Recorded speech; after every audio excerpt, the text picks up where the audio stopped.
Bienvenidos a Falla de Borde, un espacio para visibilizar y poner en palabras ese punto crítico en donde la estructura organizacional y la esencia humana entran en tensión.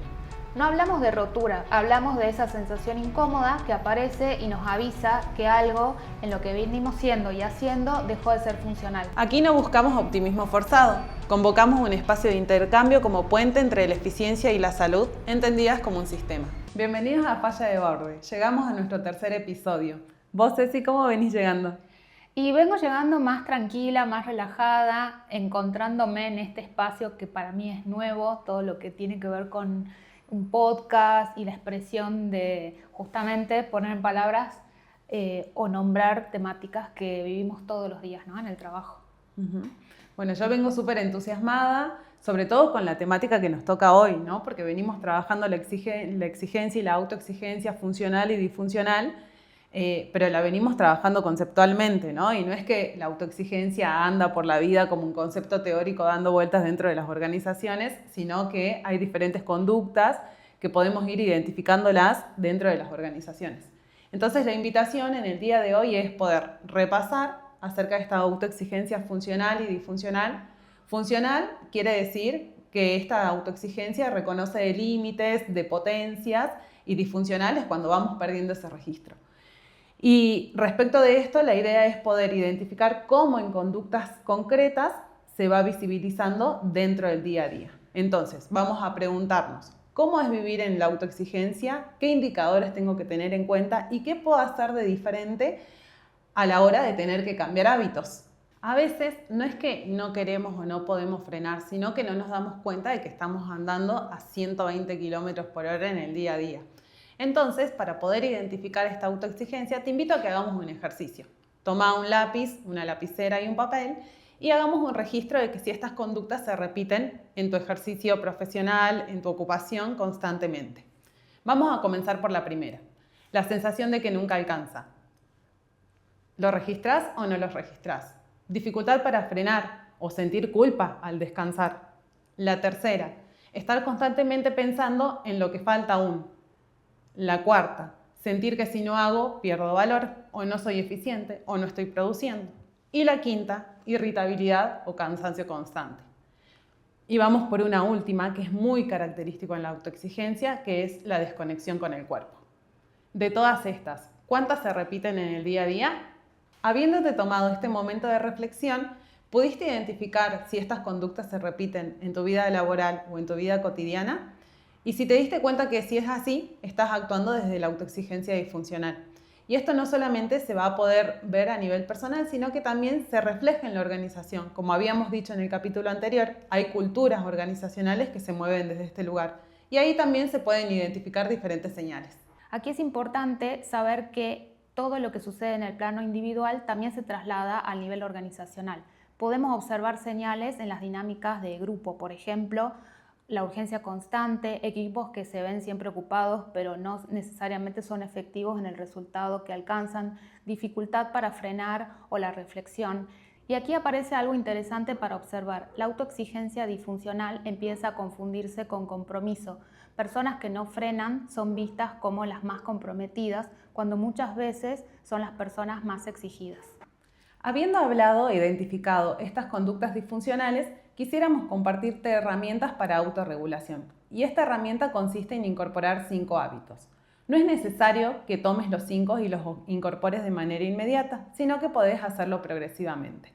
El primer hábito es no responder de manera inmediata, porque responder inmediatamente no te hace eficiente o eficaz, sino al contrario, lo que te hace es ser reactivo. Y esto sería como tener múltiples ventanas abiertas en tu pantalla de la computadora y no cerrar nunca al final del día alguna de ellas. En los equipos podríamos decir que los equipos que responden rápido no son eficientes, no son eficaces, sino que a veces son equipos sobreestimulados. Entonces te invitamos a que puedas ocupar tu tiempo para responder conscientemente las diferentes tareas que surgen en el día. Un segundo hábito puede ser el bloque de tiempo para pensar. Dejar bloqueada tu agenda con un espacio para pensar no es un lujo, sino que es una función del liderazgo. Si no tenemos ese espacio para procesar lo que estamos viviendo o transitando, es muy probable que en lugar de responder, reaccionemos. El tercer hábito que te invitamos a incorporar es separar la comunicación de la creación. Aunque nosotros queramos, nuestro cerebro no puede hacer foco en múltiples cosas a la vez. Solamente puede hacerlo en una y el resto pasa al fondo. Entonces, cuando nosotros queremos crear y comunicar, la figura cambia constantemente y por lo tanto no podemos resolver ninguna de las dos. Hace que nos dispersemos, perdamos el foco y por lo tanto no seamos productivos. Cuarto hábito, no explicar de más. Explicar de más no es sinónimo de claridad, sino de ansiedad. Es una forma de buscar validación o evitar conflicto. El quinto y último hábito que te invitamos a incorporar es un ritual de apagado. Quizás es hasta el más difícil. Si no cerramos el día no se cierra y el cuerpo necesita algo para poder registrar esto. Para eso es importante incorporar a nuestra rutina, escribir los pendientes, cerrar la notebook o inclusive cambiar de espacio.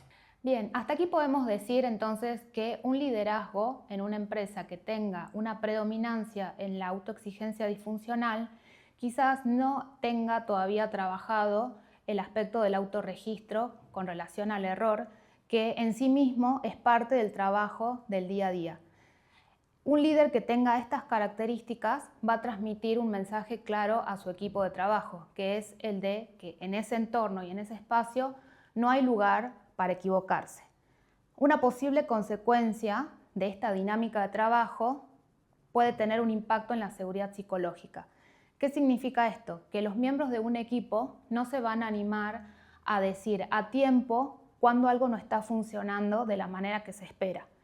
Y el motivo puede ser muchos, pero en términos generales podemos decir que una persona no va a tener la confianza para plantearlo, o quizás asume que no está a la altura de lo que se esperaba, o simplemente no sabe cómo comunicarlo. Por supuesto que esto va a depender de la situación específica, de la cultura de la empresa y de la circunstancia en general.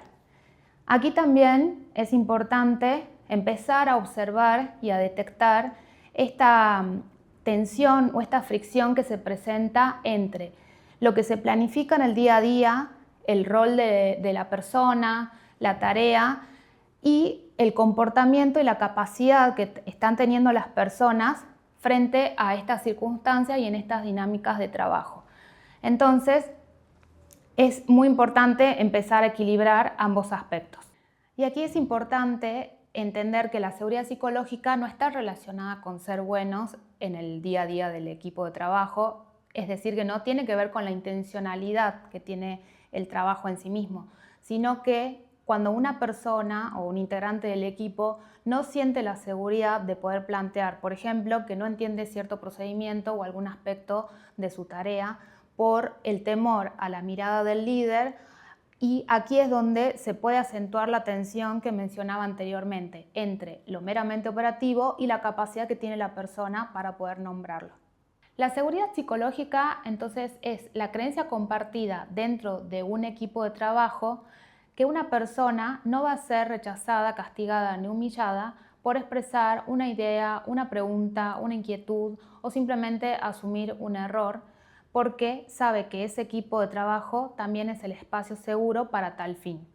Aquí es importante remarcar la diferencia entre seguridad psicológica y confianza en el equipo de trabajo. La confianza se centra en la persona. Es la creencia de que puedo anticiparme a las acciones de las personas con quienes trabajo. Por ejemplo, yo sé que sos capaz, sé que vas a cumplir con la parte que te toca de la tarea y que fue previamente establecida. Es decir, que es un vínculo uno a uno, y también es fundamental saber que la confianza se construye y no surge naturalmente en pocos días ni semanas.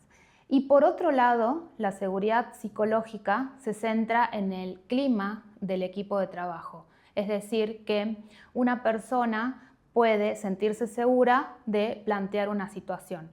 Por ejemplo, una persona no va a ser rechazada, castigada o humillada por plantear que no entiende un procedimiento o simplemente cometió un error, porque sabe que cuenta con el criterio del líder y del equipo de trabajo. Sobre esta temática de la seguridad psicológica vamos a profundizar en el próximo episodio. También queremos invitarlos a que si les gustaría profundizar sobre este tema o nuevas temáticas, lo dejen en comentarios, nosotros los leemos y podemos abarcarlo en los siguientes capítulos. Necesitamos construir límites que el cuerpo y la mente puedan habitar y no solo sostener, porque el alto rendimiento no se logra exigiendo más, sino habilitando una estructura que sostenga mejor. En las organizaciones es sumamente importante empezar a detectar estas señales, tanto a nivel grupal como individual, que es lo que permite pasar de la autoexigencia disfuncional a la funcional, y también diseñar espacios donde levantar la mano no sea un riesgo y sea un activo en las empresas. Si el tema que hemos tratado en el episodio de hoy te resulta de ayuda para poder detectarlo en tu trabajo, en el equipo de trabajo, y necesitas destrabarlo, o bien estás transitando una situación en particular en tu empresa y necesitas de nuestro acompañamiento, te invitamos a contactarnos para poder diseñar un diagnóstico de situación y poder elaborar en conjunto líneas posibles de trabajo.